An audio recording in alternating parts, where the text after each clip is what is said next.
Okay, Rod, off the back of a 2-all draw here at Hemel Hempstead, what's your full-time reaction? Yeah, I'm obviously disappointed, that we've conceded 2 goals here today, which to me was preventable. You know, um, you can't keep, well, not saying that we keep, but you can't give away.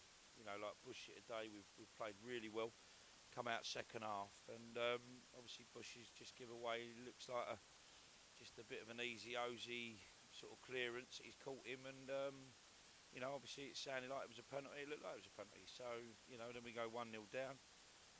We come back and scored a great goal. We put the ball in behind. Robbie's got to the byline, fizzed it in. Dicko's done really well. So that was pleasing to go and get the 1-1 there. And then, we was just going at them. We knew the pitch would be a little bit tough going uphill in the first half. We had a little bit of wind second half coming down the hill, a little bit of rain. Conditions that teams don't want to defend it. So you think you fancy us, and we was on the front foot. We done everything. We just kept getting at them, and I must have seen 15, 20 minutes of pressure, and then all of a sudden, the penalty goes, and then that kills you. But I thought we was a little bit wobbly just after that, but then we managed to salvage it, and then it was totally us, just totally us, and then all of a sudden down that side over there. I don't know, until I watched the video. I don't know what you guys see of it. You'd probably be able to tell me nearer, because if you was over on the tower there, I'm sitting over this side, but it just looked like a bit of a weak cross, and someone's got a little knock on it, and I think Ross has parried it, and just kids tapped it home from 2 yards, and you think, just watched this for 15 minutes start really well, really well, and other than the penalty, and now we're all of a sudden 2-1 down. Just said to the boys there, I think we need to smell it and realise that if we are going to make the playoffs and do whatever, we've got to be better. We've got to put teams to bed. But all I can say is that the players have gone out, for the last 10 minutes. He only put 3 minutes on. I don't know why. I think there was 6 substitutions in the second halves and whatnot, and obviously some goals scored. So I don't know where he got 3 minutes from. But we managed to. We just put Danny on at left back, change his shape. And just to get the ball forward, and basically that's how we managed to get the equaliser.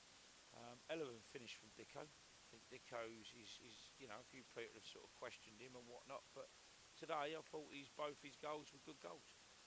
Very good finish for the first one with making the run with Robbie. There was only 2 in that area, in that advanced area, and the second one, like there, the equaliser was a ball into him chest, and he volleyed it and looped it in the top corner. So, I've got to give him credit. He salvaged the point, and but I'm disappointed because I take nothing away from Hemel Hempstead and Dean here and that. They're good lads, and we knew that it would be a tough game, and I think it was a tough game, but I just felt second half we really should have pushed on and gone and got the win, and every time we looked like we might do that, we end up giving a penalty, and then we went forward again, and then all of a sudden give away another goal. So disappointments. Two situations today really cost us, because I just said to him there, what's Ross had to do? Nothing really. Second half he was standing there pretty redundant. Just had to, even in the first half, just had to play as a bit of a sweeper. But listen, the reflection of the game is 2-2. Do I think we deserve to probably win it? Yes, I do. But then if I go and give away sloppy penalties like that and switch off for the second one, then the draw's probably a fair result. So I just felt, Bushy was so unlucky with a free kick that whipped in there. We was inches away today from taking the points, but at this time of year you still have to respect a point. As we've said all season, still 41 games, 60 defeats, and I think what the Chelmsford City supporters will take away from this today is that we don't roll over, we don't give the towel in. So that's got to be credit to the lads, and credit to my staff, and credit for the supporters that still kept us going. Obviously they were singing that you only sing when you're winning, and our lot was singing that we never surrender type thing. So that's what we're about. That's what Rod Stringer's teams are about. But I'm disappointed because 2 points to me, 2 points dropped here. Before the game, I'd have probably said if we took a point, if it's a draw, it's not the worst point in the world. But on reflection of the game, I think we've let ourselves down with two sloppy goals. Yeah, and you and Nick chose in the late on to get that late goal to make a quick tactical change. campaigns by getting Michael Spillane up top and playing through at the back, and that worked eventually to get that really late goal. Yeah, I mean, obviously before that we tried to get Baggers higher, so we just put Danny Blanchett out, give us a steady back four, Luke Daly in at right back, and then we just looked at it. We went 3 minutes. We went right there. You go, Mick up top, and just get in the mixer, and maybe he was a part of that because he distracted someone else, which is give Dicko time to bring it down. I thought it was a foul on Dicko, to be fair. I thought it looked like the lad had pulled him, but Dicko managed to stay composed, and you won't see many better finishes than that this season. And I know a lot of supporters have questioned Dicko for more ways than one, but today he's come up with 2 goals. So, without him today, Elliott's been injured. Jeffers has had to come off. It's been one of them sort of wintry, end of season type games where you've got to go and really get something out of it. And I'm not happy that we ain't got all the 3 points, but I'm still happy that we's a point away from home is still a valid point. Yeah, and now we can look ahead to midweek where we have Maidenhead come down to the Melbourne Community Stadium. How important is Dave Tarpey going to be for the visitors? How important is Dave Tarpey? Is only going to be as good as we allow him to play. I mean, him and Marksy have had a tremendous pairing. I watched them last week, and they're good players. They're players that you have to recognise at this level are good players. So we need to be on our pedal. The forward here today for them.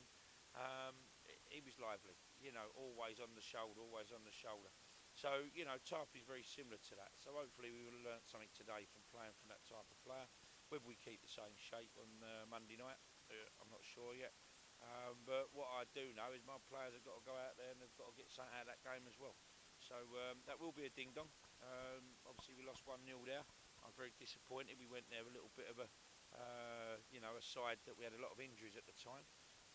But we've got a few of them now, so nothing probably changes on that score. But we're welcome Maidenhead to us, and I get on very well with Debs. He's a top man, and we'll bring him down on Monday, and we'll have a battle with him and see where we are. And if any business can be done in between time, I may be looking to bring one if there's one out there. So we're well in this playoff race. I think the title coming here today, dropping 2 points. Probably takes that away. I've heard they've had a great result and whatever. So, we're probably a little bit shy of that, but we'll keep going. And let's get Maidenhead here on Monday. Big crowd, need everybody out Monday. Don't go and watch the West Ham-Chelsea game. You can go and catch up on that on TV at when you get home. But you ain't going to be able to catch up on watching Chelmsford versus Maidenhead. And, we need everybody out. And I want to make this, really, if you want to support me and my club, Monday I want to see good numbers, get down the club, I know it's not easy when you've got kids and whatever, but try and get down even with the kiddies, let them have one slight late night in the week, and, because we're going to need you, we're doing our bit on the park, and we need you lot to carry on doing what you're doing, and I want to see that banged out on Monday night as best we can.